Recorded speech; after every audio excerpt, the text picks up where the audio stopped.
What is up, people? I hope you're doing great. Hope you're having a great day. Um, Good day, good evening, good afternoon, wherever you are. Obviously, welcome to another video. Welcome to the channel.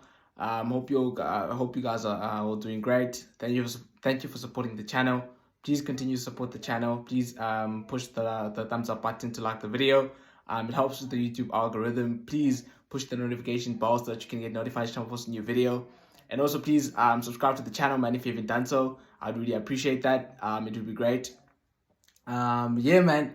It was a great day today. Manchester Derby, we battered Man United. I was so happy today. Not because we beat Man United, because we've beaten Man United before, but the Man United fans were talking so much crap. And they were flexing that they have the best defense in the league. They've won 4 games in a row. And all of this nonsense that they are, like, it was almost like they're gonna, like, they were talking with so much confidence. It was like they've won the league or something like that. Like, they beat Arsenal, who are a decent side. They beat Leicester, who are bottom of the league. They beat Southampton, who are bottom 5 in the league. And they beat Liverpool, who look like a shadow of themselves, of their former selves. So honestly, the crap we're hearing from Man United fans all week, gassing themselves up that they're going to win, they're going to draw, Haaland is going to be pocketed by Martinez, the butcher, Lisandro Martinez is going to butcher Haaland, all of that nonsense and crap from the Man United fans, right back at you. 6-3 really is a kind scoreline to Man United. It's a flattering scoreline to Man United because we absolutely battered them in that game. And the only reason why they scored those 3 goals was because we took our foot off the gas, made a lot of changes. Like when they scored their 2 goals from Martial, we had Sergio Gomez, who's a left back, and Bernardo Silva playing basically as our defensive midfielders. And we had Ake playing left back and Akanji and Laporte. Laporte was coming off a 4-month layoff, 4-month in injury layoff, and then we were playing Cancelo on the right. So really, if they hadn't scored after we've made those that many changes to the side, and also taking the foot off the gas, it would have said more about them than it would have said about us, to be honest. But obviously, before I dissect the results and all that, actually, I have already said that. Yeah, I have already asked you guys to subscribe to the channel and stuff like that. But yeah, man, great result against Man United. I thought there was some brilliant performances from the lads. And by the way, for all of you lot who said Erling Haaland is going to find it hard in the Premier League and this, that, Erling Haaland, this, he's overrated, he's going to be a flop.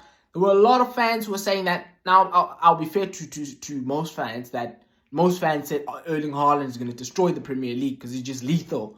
But there's those fools that said he's going to flop. And there's this guy said, Rory Jennings, I've mentioned it before. He's obviously a Chelsea fan. He basically said he will do well to score 15 goals in all competitions by the end of the season. Erling Haaland already has 17 goals in all competitions. He's got thingy. He has 14 in the Premier League, I think, or 13 in the Premier League. I think, yeah, he has 13 in the Premier League, and he's got 3 in the Champions League. Yeah, so that's 16. That's 16. I'm pretty sure, man. I think he scored 2 against Sevilla and scored 1 against Dortmund. So that's 3 obviously in the Champions League. Has he got 14 or I think he's got 14 in the Premier League. I'm not quite sure. But basically, Erling Haaland has already passed 15 goals so far this season. And he's only played 11 games, I think. Because he's played 8 games in the Premier League. And he's played 2 games in the Champions League. So actually 10. It's 11 if you count the Community Shield as all competitions. But I don't count the Community Shield because it's like, I mean, it's not really relevant. So he's played 10 games and he has 17 goals. Honestly, mate, like, it's like if someone had made a bet that he's gonna flop, it would have backfired massively. Because I think he's actually on 13 goals in the Premier League, or 14, but basically it's between 13 and 14. Last season's top scorer in the Premier League was Mo Salah and Heung-min Son, and they had 23 goals. Haaland is already, he's over halfway that already, and he's only played 8 Premier League games. Honestly, and there's a game in which he didn't score in, because he didn't score against Bournemouth. So he scored in seven Premier League games, and he's already more than halfway in terms of basically he's already more than halfway the amount of goals that were scored last season by two players who won the Golden Boot in the Premier League. And it's what I said. I actually, there's a fan channel in England called Talk Sport. So you call, it's like a radio show. You call, and then the presenters, they talk with you and stuff like that, and you give your thoughts. And there were people say not people, but there was this guy, Jamie O'Hara, who used to play for Tottenham, and Jason Cundy, who's a Chelsea fan. I think he used to play for Chelsea or something like that. But basically, they were not saying Haaland is going to flop, but, because I would be lying if I said that, but they said we might suffer losing, with regards to losing Sterling and Jesus. And obviously, we could still suffer, because if Erling Haaland gets injured, then obviously we don't know what's going to happen.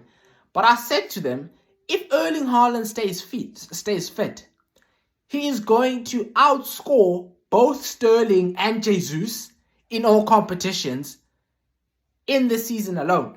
He will get more goals than Sterling and Gabriel Jesus got last season for us in all competitions. Basically, he's going to get more than them, both of them combined. And in the Premier League, he has 14 goals. Sterling and Jesus combined for 21 goals last season in the Premier League. Erling Haaland already has 14, and he's only played 8 games. So I'm pretty sure I will get that right. Excuse me. And I think in all competitions, I don't think they reached 30 in all competitions. I mean, with the way Erling Haaland is going at the moment, we usually play 55 plus games a season in the Premier League, because we're obviously involved in the Carabao Cup, FA Cup, Premier League, and Champions League. I think Haaland,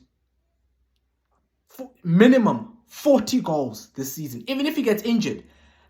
Even if he misses, let's say 10 games, I'd say minimum 40 goals this season for Haaland. Because the guy is he's a cheat code. He can outrun you. He can outmuscle you. Honestly, there's nothing the guy can't do. And obviously, actually in the game, he is actually in my FPL team, so he got me 46 points because I made him my captain. And he had 3 goals and 2 assists. Obviously, Phil Foden had a great performance as well. Local lad, been at City since the age of 9, scoring a hat-trick. Your first hat-trick against United. That must have been really sweet for Phil Foden.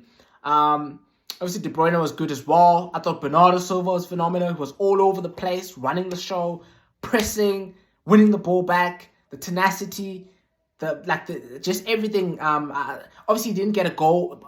He didn't get a goal, but he did get an assist for the Phil Foden goal, for the opening goal of the game. But I just think he did so much more in that game. In terms of his tenacity, his intensity, the level of intensity that he was playing at. I thought Jack Grealish looked good as well. Obviously, Grealish haters out there are going to talk about the fact that he didn't score or he didn't assist. I just think if you're a football fan, you know that football is more than just about goals and assists. And Grealish in that game had 2 passes that led to goals. So they were not assists, but they were the pass, they were the pass before the assist. And that's equally important as much as as the assist. So obviously, if you want to give Grealish slack and all of that stuff, you can do that. That's your own opinion and whatever. But I thought Grealish played well tonight, today. And was a little bit disappointed when he came off, because I'm sure he wanted to score a goal himself. But I wouldn't pay much attention to that. I thought he played really well. I thought those are the kinds of performances that I want to see from Grealish week in, week out. Even if he doesn't score, I don't care if he scores or if he assists. But I don't want a player who's gonna look short of confidence, who's not gonna kind of play with that tenacity and that intensity and that confidence, getting on the ball, passing the ball, like taking people on. I thought he did that really well against United. So that's all I want from him. As a City fan, and I'm pretty sure I speak on behalf of all City fans, I've got no time to criticize Jack Grealish. I'll criticize him when he doesn't put on a bad performance, as I criticized him when I was reviewing the game against Dortmund, in that he wasn't really good in that game. He was poor. In fact, him and Mahrez were not really that great. In fact, the whole team was not that great, but I just thought in the wings, it was a little bit slow. It was a little bit too predictable. I did say that, but I'll also credit him when he puts on a great performance. And I thought it was a great performance from him today. Even though he didn't get a goal or an assist, I just thought he had an impact in the game. And that's all really, that's all I care about. If Jack Grealish gets the pass before the assist, or he creates a chance or something like that, that's all I care about. Because he gives us more than just goals and assists. He slows the tempo of the game down when we're playing when we're playing too fast. He gets the ball, he holds on to the ball, he wins fouls. When we're under pressure, he wins the ball, he wins us a foul to kind of relieve the pressure a little bit. So I'm really like, that's all I want from Jack Grealish. Intensity, tenacity, playing with confidence, taking people on, passing the ball before the assist. All of that, that's all I want from him. Obviously, it would be great for him to score more goals. It would be great for him to get more assists. I'm not saying that he shouldn't get more goals or he shouldn't get more assists. But the whole thing of raising this whole £100 million price tag all the time when he doesn't get a goal or an assist, I don't think it's particularly productive. I think it is a bit ignorant sometimes, because like, a player can score a goal in a match and then still play bad. I'd rather a player perform well and help the team win the game and not get a goal or an assist. If he gets the pass before the assist and he plays well, he plays consistently well, he draws traffic, and he basically helps the team win, that's all I care about, to be honest. We spent £100 million on Jack Grealish. That's done. It's not going to change. He's a £100 million footballer in terms of price tag. He's not a £100 million footballer in terms of quality, because I think players that should be bought with 100 million plus, all of that, I think it's top quality players like Erling Haaland, like Mbappe, guys who are going to get goals, who are going to get assists, like Kevin De Bruyne, guys who are really going to put up great numbers and all-time greats. And I don't think Jack Grealish has done enough in football to be regarded in that bracket. But he was signed for £100 million by Manchester City, because Manchester City wanted him and Pep Guardiola really wanted him. And therefore, that's all that matters. If Pep Guardiola is happy with Jack Grealish and he gets 5 goals and 5 assists a season, I'm good with that. I couldn't care less, to be honest. Because anyways, the money that we bought Jack Grealish for, it was basically prize money, because that season, well, the season before we signed Jack Grealish, we won the Premier League and made the Champions League final. And we also won the Carabao Cup. Now, winning the Premier League and making the Champions League final alone will get you £200+ million in revenue. And we signed Jack Grealish for 100 million. So, if I'm being perfectly honest, I couldn't care less if we chose to spend 100 million of that money on Jack Grealish. He helps the team. Pep Guardiola is happy with him, and I'm happy with that. And then I thought there were some great performances, obviously, in other areas of the pitch. I have to actually say, I thought it was a great performance from Ilkay Gundogan. And when I saw the team sheet, I'm going to be honest, I wasn't confident. Before I saw it, I was confident that we were going to beat Man United. I thought Man United were going to give a good account of themselves.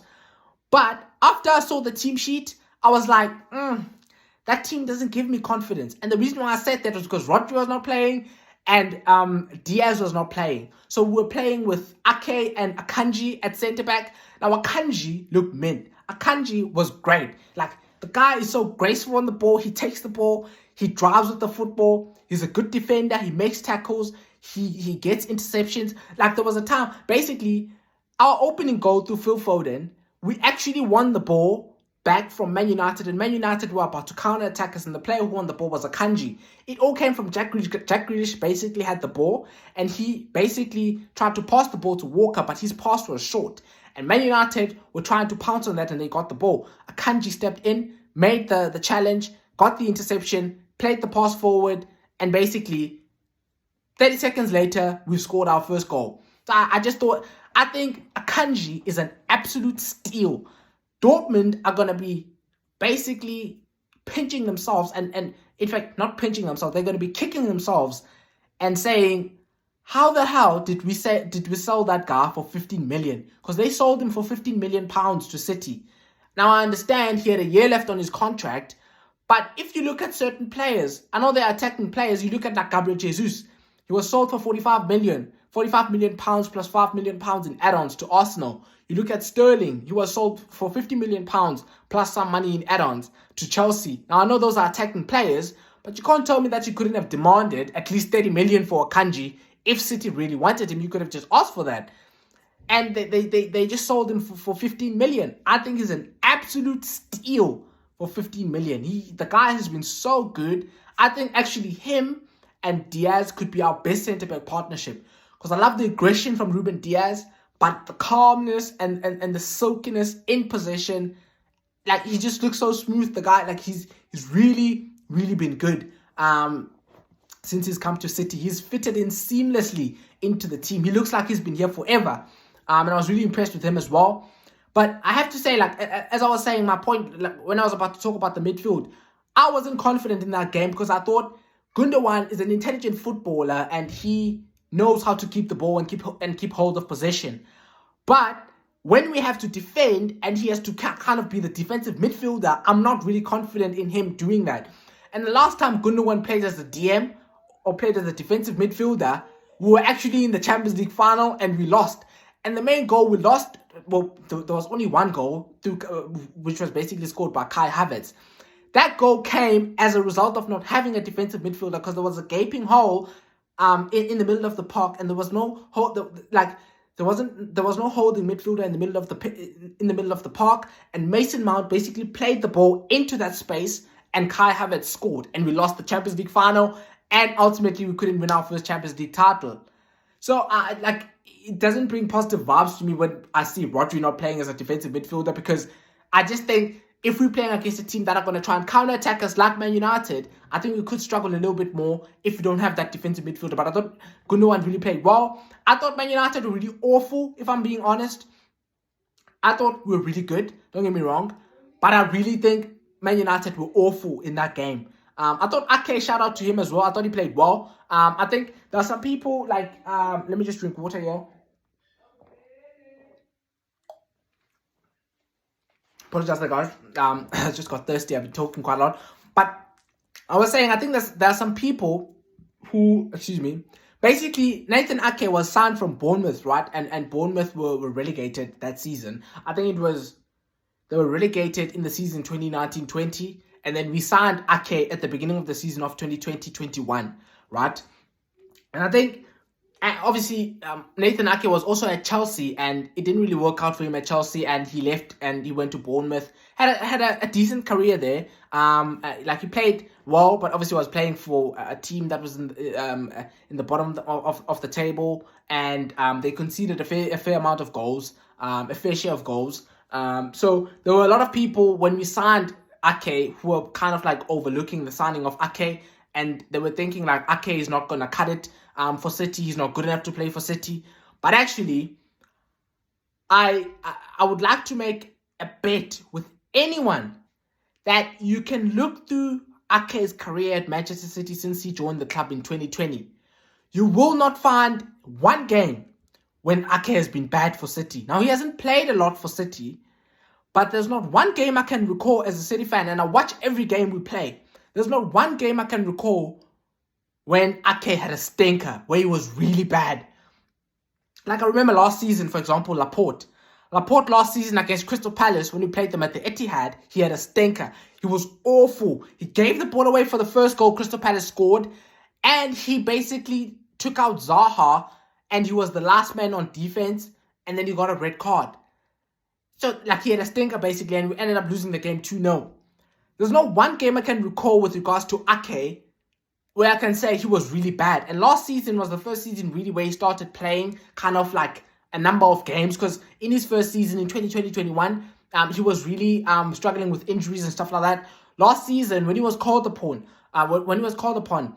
against Arsenal at the Emirates, when we were really bad in that game, even though we ended up winning 2-1, but we were really bad in that game, Ake had made a goal line clearance in that game, and we ended up winning the game by 1 goal because we won it 2-1.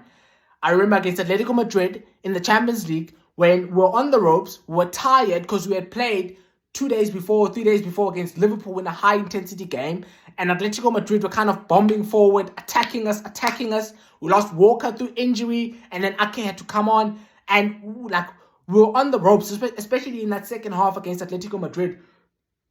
And I thought Ake really played well, made some great tackles, some great clearances in that game.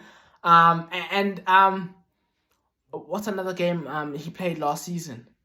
There are obviously a number of other games that he played last season. I can just recall those games because he really had great performances in those games against Arsenal and Atletico Madrid. But the point I'm trying to make is that I think some people don't give Ake credit because he was signed from Bournemouth, because he's a Chelsea reject. According to people are going to say that because it didn't work out for him at Chelsea. Because he's not good enough to play for City. He's not silky enough on the ball. So I think some people might not give credit to Ake, but I think he's been really good for Manchester City since he signed, in that he's a reliable individual when you basically put him in the starting lineup. If you have an injury to Diaz or Stones or Laporte, he always comes in and he always doesn't disappoint. And he plays at left back during other times. So he's a reliable player. And word is, when you watch City documentaries and stuff like that, he's a really good guy in the dressing room because he never moans when he's not playing. He's really a guy who always, his spirits are always high.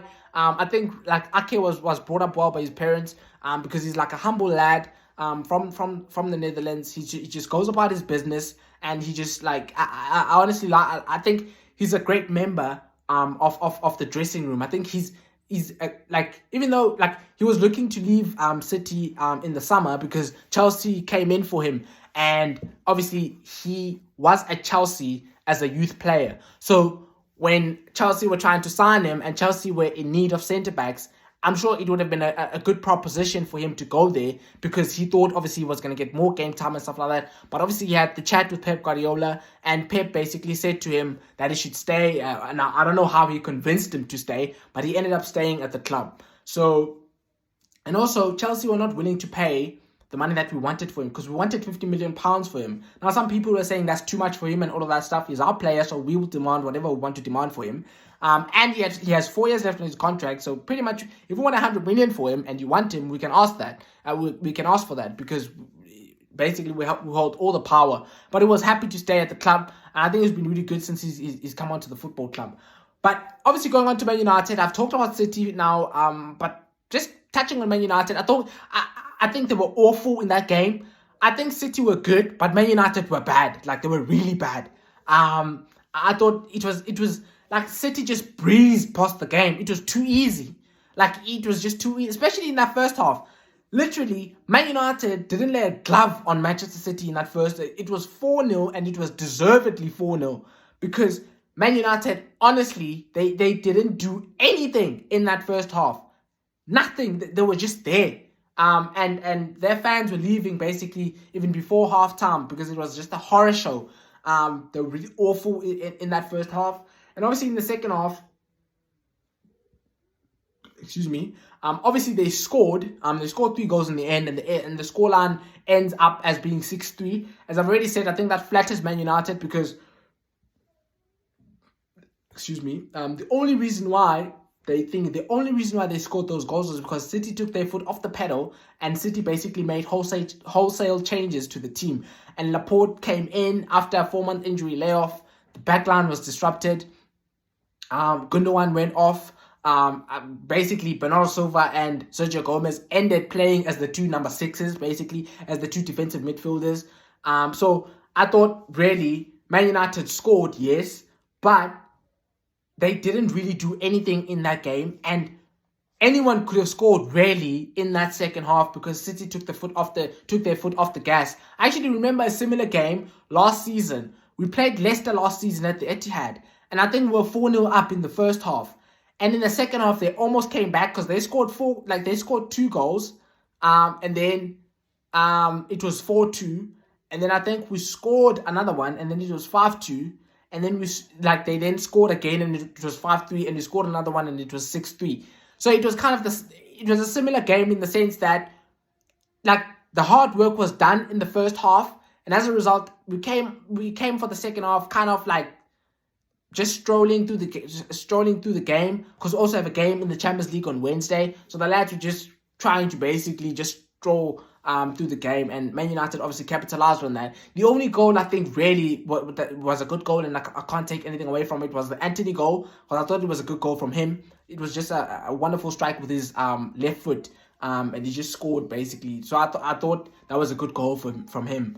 But I really think Man United were really bad in that game, to be honest. I thought they were awful. I thought McTominay was awful. I thought Eriksen, it looked like he didn't know what to do.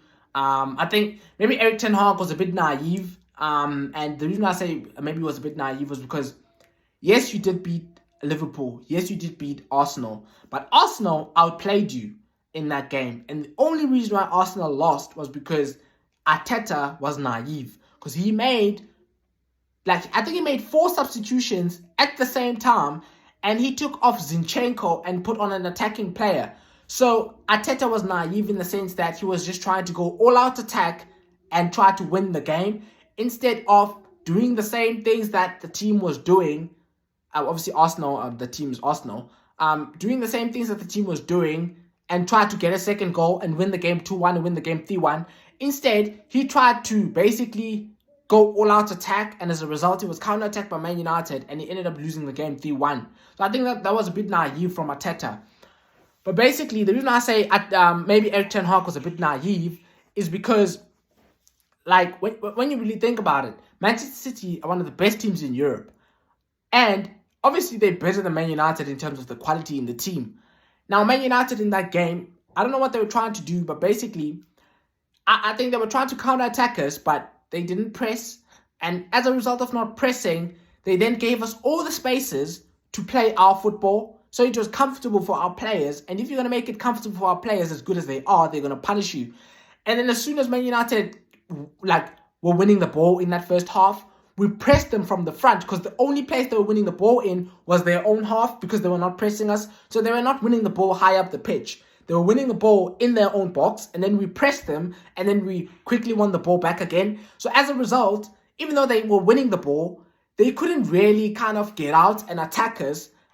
So that's why it then ended up kind of being a situation whereby they were just they couldn't get near us, and we were just attacking them. And because obviously they're playing McTominay as the defensive midfielder, and McTominay is not like a world-class defensive midfielder, and therefore he's going to get found out if he's playing against top players. Because we're playing only one defensive midfielder, we were then able to kind of attack them and score at will, because really they couldn't lay a glove on us, and every time they won the ball, we could just press them.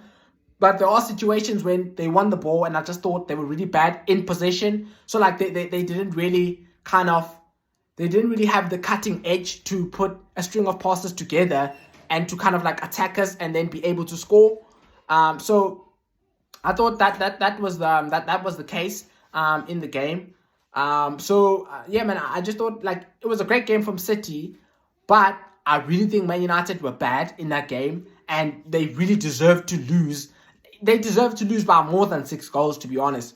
As I said, the only reason why that game ended up being 6-3 was because Manchester City decided that they're going to take the foot off the pedal, and they were just going to stroll through the game. They were going to breeze through the game. And that's the only reason why Man United basically managed to kind of keep the scoreline at 6. But it was really good. It was a really good performance. Great performance from the lads. I was really impressed with the game. As I said, at first when I saw that team, I didn't think that we were going to play that well. But credit to Pep Guardiola. That's the reason why he gets paid the big bucks, and I don't, I guess, because he picked the team. And I think it was actually tactical. The reason why he didn't pick Ruben Diaz was actually tactical. It was because we were playing against Man United, who obviously have Marcus Rashford up top. So Marcus Rashford has a lot of pace. And because Marcus Rashford has a lot of pace, that means Man United can counter-attack us. And as a result, Pep decided that he's not going to play Ruben Diaz, not because he's a bad defender, but because Ruben Diaz is not as quick as Ake or Akanji. And as a result, Akanji and Ake were able to kind of weather that storm of playing against Rashford, who's pacey as a footballer. So I just think it was a great thing. It was a great tactic from Pep Guardiola. And then obviously, I think like if Rodri was playing in that game, I think Diaz would have played, because then Rodri shields the back four, and like you almost have like three centre backs when you have Rodri in the team. But because Rodri was not playing and Gundogan was playing in that DM position, I think Pep just tried to kind of like go for pace in the back line to try and make sure that we nullify the counter-attacking style of Man United. And I just thought that was a masterstroke from him. But obviously, great performance from the lads. I thought it was really a great performance. I was really impressed with how we played.